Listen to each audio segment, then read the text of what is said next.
আপনারা ফেসবুকে ভিডিও দেখছিলেন, সেই ভিডিওর মধ্যে হয়তো কোনো একটি ভিডিও আপনাদের খুব ইম্পর্টেন্ট মনে হয়েছে, কিন্তু সেই ভিডিওটি যখন পরবর্তীতে আবার সার্চ করেছেন কিন্তু সেই ভিডিওটি আর খুঁজে পাচ্ছেন না। তো ফেসবুকে এমন একটি সেটিংস আছে, সেই ভিডিওটি দেখতে গেলে ওই সেটিংসটি যদি আপনারা জানতে চান তাহলে অবশ্যই আমার এই ভিডিওটিকে আপনাদের শেষ পর্যন্ত দেখতে হবে এবং এই রকম ইম্পর্টেন্ট ও ইনফরমেটিভ টিপস পেতে আমার ফেসবুক চ্যানেলটিকে অবশ্যই ফলো করতে হবে। তো চলুন, প্রথমত আপনারা আপনাদের মোবাইলের ফেসবুকটিকে ওপেন করুন। ওপেন করার পর নিচে রিলস ভিডিও যে অপশান আছে সেখানে ক্লিক করতে হবে। সেখানে ক্লিক করার পর আপনারা দেখবেন যে ওপরে প্রোফাইল অপশান আছে, সেখানে আপনারা ক্লিক করুন। সেখানে ক্লিক করার পর ওয়াচ রিলস যে অপশান দেখবেন সেখানে আপনারাকে ক্লিক করতে হবে। তো সেখানে ক্লিক করার পর এখন পর্যন্ত আগে যতগুলো আপনি ভিডিও দেখেছেন সমস্ত কিছুই কিন্তু আপনি ভিডিও এখানে আপনি পেয়ে যাবেন।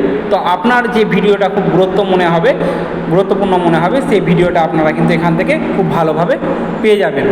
তো এই ভিডিওটা যদি সত্যি আপনাদের খুব ইনফরমেটিভ বলে মনে হয় তাহলে অবশ্যই আমার পেজটিকে কিন্তু ফলো করতে ভুলবেন না।